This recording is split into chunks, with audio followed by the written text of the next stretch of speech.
رشتہ کرنا چاہیے برابری میں. اگر آپ کو اٹریکٹ ہی نہیں کرتا آپ کا اپنا شوہر یا آپ کو اپنی بیوی، تو صرف سیرت تو کام نہیں آ سکتی. رسول پاک صلی اللہ علیہ وسلم کی یہ حدیث کہ آپ نے کہا کہ تمہارے 3 ماں باپ ہیں جنہوں نے تمہیں تعلیم دی، جنہوں نے تمہیں پیدا کیا، اور جن کے ہاں تم گئے وہ تمہارے ماں اور باپ ہیں. نکاح کس سے کرنا ہے، کیسے کرنا ہے، نکاح کیوں کرنا ہے. لیو ان ریلیشن شپ جو ہے یہ بھی بہت زیادہ افیکٹولی اپنی ایک سکسیس دکھا رہا ہے دنیا کے بہت سے ممالک میں. ویسٹ کے اندر بھی لیو ان ریلیشن شپ جو ہے وہاں پہ وائف اور گرل فرینڈ میں بالکل بھی فرق نہیں کیا جاتا.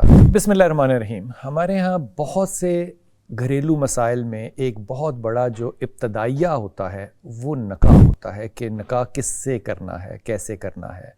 اور پھر یہ بھی سوال آج کی دنیا میں تو پیدا ہونا شروع ہو گیا کہ نکاح کیوں کرنا ہے، کیونکہ آج کی دنیا میں لیو ان ریلیشن شپ جو ہے یہ بھی بہت زیادہ افیکٹولی اپنی ایک سکسیس دکھا رہا ہے دنیا کے بہت سے ممالک میں. ویسٹ کے اندر تو خیر یہ پہلے بھی تھا، لیکن ویسٹ کے اندر بھی لیو ان ریلیشن شپ جو ہے اس کو بالکل ہم غلط پرسیو کرتے ہیں، کیونکہ وہاں پہ وائف اور گرل فرینڈ میں بالکل بھی فرق نہیں کیا جاتا، اور وائف کے بھی وہی رائٹس ہیں جو کہ گرل فرینڈس کے رائٹ ہوتے ہیں. سو اس کو بھی مس پرسیو ہم آپس میں کرتے ہیں. لیکن ہمارے ہاں ایک نیا کلچر ڈیولپ ہو رہا ہے. اللہ تعالیٰ نے نکاح کو رکھا کیوں ہے؟ اللہ تعالیٰ نے نکاح رکھا ہے 2 خاندانوں کو جوڑنے کے لیے.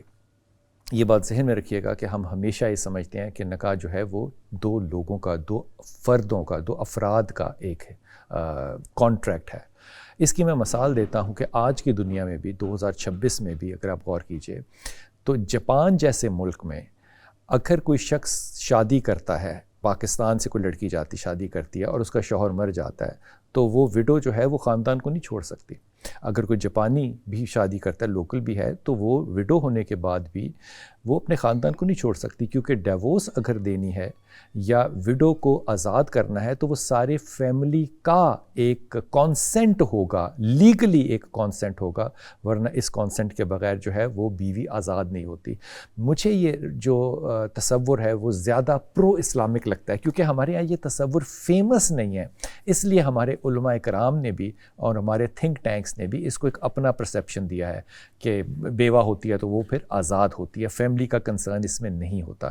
لیکن مجھے یاد ہے رسول پاک صلی اللہ علیہ وسلم کی یہ حدیث کہ آپ نے کہا کہ تمہارے 3 ماں باپ ہیں جنہوں نے تمہیں تعلیم دی، جنہوں نے تمہیں پیدا کیا، اور جن کے ہاں تم گئے وہ تمہارے ماں اور باپ ہیں. اور یہ بھی کیسا خوبصورت تصور ہے کہ اگر ایک شوہر جو ہے یا ایک بیوی جو ہے وہ طلاق لے لیتی ہے یا اس کو طلاق مل جاتی ہے، تو اس کے جو والدین ہیں، دونوں کے آپس میں جو والدین ہیں، وہ دونوں کے اوپر محرم ہوتے ہیں. وہ محرم اس لیے ہوتے ہیں کیونکہ یہ دونوں ایک دوسرے کے ماں اور باپ ہیں.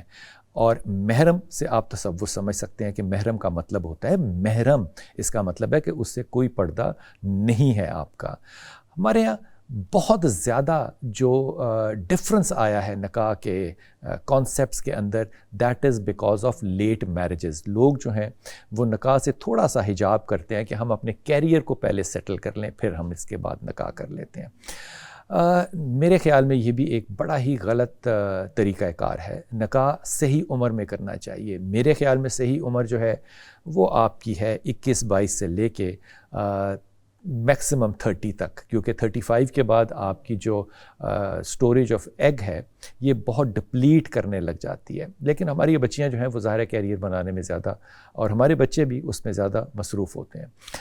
ہم ایک لفظ استعمال کرتے ہیں کف کا، وہ لفظ ہے برابری کا، کہ رشتہ کرنا چاہیے برابری میں. اور ہم اس کو کہتے ہیں کہ جناب شرعی جو موضوع ہے وہ یہی ہے کہ ہم رشتوں کو کف میں کریں اور برابری کے اندر کریں.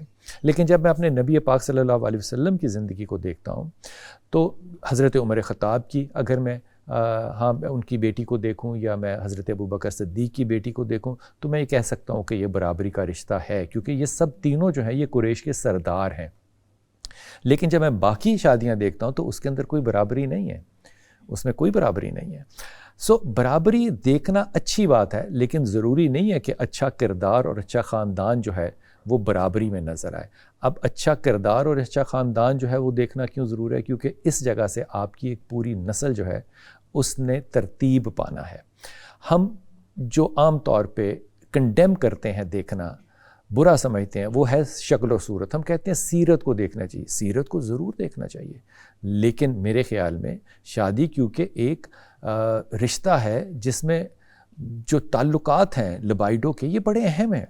اگر آپ کو اٹریکٹ ہی نہیں کرتا آپ کا اپنا شوہر یا آپ کو اپنی بیوی تو صرف سیرت تو کام نہیں آ سکتی. سو دونوں باتوں کو بہت ویٹ دینا چاہیے. شکل و صورت بھی دیکھنی چاہیے، وہ پسند بھی آنی چاہیے، وہ آئیڈیل بھی ہونی چاہیے، لیکن جو سیرت ہے اس کا کردار سازی سے تعلق ہے. میرے خیال سے یہ جو دوسرا والا حصہ ہے نا سیرت کا، اس کا تعلق نکاح سے نہیں ہے، اس کا تعلق وہ پوری پرورش سے ہے جس پرورش سے آپ کا بیٹا یا آپ کی بیٹی جو ہے وہ بچپن سے لے کے اس عمر کے حصے تک جب ان کی شادی ہوئی ہے وہ کس طرح سے گزرے ہیں، ان کے تجربات زندگی میں کیسے تھے، ان کے مورلز کیسے سیٹ کیے گئے. لیکن ایک بڑی اہم بات میرے خیال میں سب سے اہم بات جو ہے نا وہ مورل کی ڈیولپمنٹ میں، کردار سازی میں، وہ ہوتی ہے ہیپی پیرنٹنگ. اس لیے میں ذاتی طور پہ یہ سمجھتا ہوں کہ جب بھی آپ نے کبھی رشتہ کرنا ہے یا رشتہ دیکھنے جانا ہے تو سب سے پہلے آپ نے یہ دیکھنا ہے کہ اس لڑکی یا اس لڑکے کے ماں باپ جو ہیں کیا انہوں نے ایک ہیپی میرج گزاری ہے. کیونکہ اگر وہ ان ہیپی میرج میں رہے ہیں زندگی میں اور بچے اس ان ہیپی میرج میں گرو کیے ہیں تو بچوں کے اوپر ایک سائیکوٹک اثر ضرور ہوتا ہے، اور میں نے تجربے میں دیکھا ہے کہ پھر یہ اثر جو ہے یہ آئندہ نسلوں میں بھی اور آئندہ رشتوں میں بھی نظر آتا ہے. اب اس کا مطلب یہ نہیں ہے کہ میاں بیوی کے اندر لڑائی نہ ہو. مثال کے طور پہ رسول پاک صلی اللہ علیہ وسلم نے، بخاری شریف ہے یہ، 2829 دن کا جو ہے وہ ڈسٹنس کر لیا تھا اپنی بیویوں سے، سب بیویوں سے. اور بڑی مشہور حدیث ہے کہ رسول پاک صلی اللہ علیہ وسلم کے پاس حضرت عمر خطاب جب ان کو ملنے گئے تو وہ ایک چھجے کے اوپر انہوں نے اپنا بستر کیا ہوا تھا. اب میں جب بستر کہہ رہا ہوں تو یہ بستر نہیں تھا، وہ جو کھجور کی بنی ہوئی صف ہوتی ہے اس پہ لیٹے ہوئے تھے. اور حضرت عمر خطاب کو مل کے جب وہ بیٹھے تو حضرت عمر خطاب جو تھے وہ رونے لگ گئے، کیونکہ رسول پاک صلی اللہ علیہ وسلم کے جسم پہ، کمر مبارک پہ آپ کے اس پتوں کے نشان تھے. یعنی کہ آپ سخت جگہ پہ لیٹیں تو آپ کے جسم کے اوپر جو نشان پڑتے ہیں. تو پھر 29 دن کے بعد رسول پاک صلی اللہ علیہ وسلم جو ہے وہ اپنی بیویوں کے پاس دوبارہ گئے. یہ میں ذکر نہیں کرتا کہ وہ 29 دن کے لیے الگ کیوں ہوئے تھے، کیونکہ یہ جو معاملہ تھا یہ آبویسلی میں ڈسکس کروں گا تو بہت سے مسالک کے اندر اس کا ایک اہتمام ڈسپیوٹ کا جو ہے وہ آ سکتا ہے. حالانکہ یہ حدیث کے اندر ہے، لیکن اس کو اس طرح ذکر کرتے ہوئے مجھے ڈیفینیٹلی ڈر لگتا ہے کہ لوگ کہیں گے جی حدیث کیوں سنائی تھی، اس حدیث کو سنانے کا مطلب کیا تھا. لیکن دوسری طرف دیکھیے کہ رسول پاک صلی اللہ علیہ وسلم کا جو اہتمام تھا برداشت کا وہ کس لیول پہ تھا، اور یہ اہتمام مردوں کے اندر ضرور ہونا چاہیے. ایک بیوی نے رسول پاک صلی اللہ علیہ وسلم کو سالن بھیجا، اور جب سالن بھیجا تو وہ اس وقت اماں عائشہ کے گھر کے اندر حجرے کے اندر تھے. تو اماں عائشہ نے غصے سے کہ کسی اور بیوی نے کیوں رسول پاک صلی اللہ علیہ وسلم کو بھیجا ہے، آپ نے وہ پیالہ گرا دیا. رسول پاک صلی اللہ علیہ وسلم نے اس کو اٹھایا اور کہا کہ اسی طرح کا پکا کر ہم اس کو دوبارہ بھیجیں گے تاکہ اس کی بھی دل آزاری نہ ہو، پہلی بیوی کی بھی دل آزاری نہ ہو. آپ نے اس پہ رد عمل نہیں کیا، حالانکہ یہ روایت کرنے والے صحابہ ہیں. اس کا مطلب وہ پیالہ صحابہ کے سامنے ہی گرا ہوگا یا ٹوٹا ہوگا. آپ کی وہ جو برداشت ہے، میں اس کو برداشت نہیں سمجھتا، میرے خیال میں یہ کردار ہے کہ آپ کی جو ایوولوشن ہوئی ہوتی ہے، جس طرح آپ چیزوں کے اوپر ریئیکٹ کرتے ہیں، یہ شیلونیس ہے کہ آپ فوری طور پہ کسی چیز کے اوپر اپنا رد عمل جو ہے وہ غصے میں دے دیں. میرے نبی سے زیادہ اچھی مثال ہو نہیں سکتی کہ جتنی اچھی اہتمام کی مثال دی. تو دونوں ایگزامپلز جو ہیں وہ آپ تینوں ایگزامپل سامنے ہیں کہ ساری شادیاں جو ہیں وہ آپ کی برابری میں نہیں ہیں، پہلی بات. دوسری بات یہ کہ رسول پاک صلی اللہ علیہ وسلم نے بھی اپنی بیویوں سے جو ہے وہ جدائی کی، لیکن میرے رسول نے کبھی کسی بیوی کے اوپر آواز اونچی کی ہو یہ روایت میں نے کبھی نہیں پڑھی. حتیٰ کہ اگر میری ماؤں نے اپنے مدعے بھی سامنے رکھے رسول پاک صلی اللہ علیہ وسلم نے، تو رسول پاک صلی اللہ علیہ وسلم نے ان کو بہت ہی زیادہ خوبصورتی سے نبھایا. حتیٰ کہ اگر غور فرمائیے کہ جب وہ برتن ٹوٹا جائے تو برتن بھی آپ اٹھائیں اور پھر اس کو جوڑیں یا اس جیسا برتن دوبارہ لے کے وہ چیز جو ہے وہ واپس پہنچائی جائے. یہ کتنا بڑا ظرف کا معاملہ ہے. شادی کے اندر آپ کو برابری دیکھنی ہے، لیکن ضروری نہیں ہے کہ برابری جو ہے وہ کردار کے ساتھ بھی آئے. ضروری نہیں ہے کہ برابری جو ہے وہ خاندانی بھی ہو. بہت چیزوں دیکھنے کے ساتھ میرے خیال میں جو بچوں کو مشورہ دوں گا، سب سے زیادہ امپورٹنٹ چیز یہ ہے کہ آپ جہاں بھی رشتہ کرنے جا رہے ہیں وہاں پہ آپ خاندان کو دیکھیں اور خاندان میں پیرنٹس کو دیکھیں۔ اگر پیرنٹس کے اندر ایک ہیپی ریلیشن شپ ہے، اس ہیپی ریلیشن شپ میں ایک اور بات بڑی اہم ہے کہ اس فیملی میں لیڈرشپ کس کے پاس ہے۔ میرے رسول پاک صلی اللہ علیہ وسلم کی جتنی بھی بیویاں ہیں، جتنے بھی آپ نے نکاح کیے، غور فرمائیے کہ کمانڈ چین جو ہے وہ میرے نبی کے ہاتھ میں ہے۔ حضرت ابو بکر صدیق کے گھر میں دیکھیے کمانڈ چین حضرت ابو بکر کے گھر میں ہے، حضرت عمر خطاب کو دیکھیے، صحابہ کو دیکھیے، کمانڈ چین جو ہے وہ ہمیشہ مرد کے پاس۔ مرد کو کیوں کمانڈ چین؟ کیونکہ مرد کو قوام دیا گیا ہے، جو پرووائڈ کرنے کی ذمہ داری ہے وہ صرف مرد کی ہے اور مرد نے ہی پرووائڈ کرنا ہے، اس لیے اس کو ایک لیڈرشپ کا رول دیا گیا۔ کوئی بھی آرگنائزیشن آپ نے چلانی ہو، کوئی بھی ادارہ آپ نے چلانا ہو، وہ چھوٹا ہو یا بڑا ہو، جب تک ہائرارکی نہیں ہوگی کوئی بھی ادارہ جو ہے وہ لانگ ٹرم ایگزسٹ نہیں کر سکتا۔ اس لیے اللہ نے بہت وائز طریقے کے ساتھ مرد کو ایک لیڈرشپ کا رول دیا ہے اور قوام کا رول دیا ہے، وہ سپورٹ سسٹم جنریٹ کرے گا۔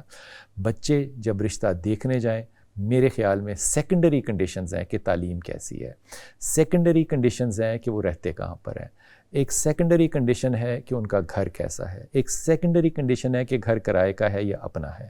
یہ میٹر نہیں کرتا، کیونکہ جب آپ شادی کر لیں گے تو وہ رسپانسبلٹی آپ کی ہوگی اور آپ اپنی اس مقدر کو اب جوڑ رہے ہیں۔ اب پہلے آپ کا مقدر چلتا تھا، صرف آپ اپنے مقدر پہ رزق کماتے تھے، اب آپ کا مقدر جو ہے ایک آدمی یا ایک عورت سے جڑ گیا۔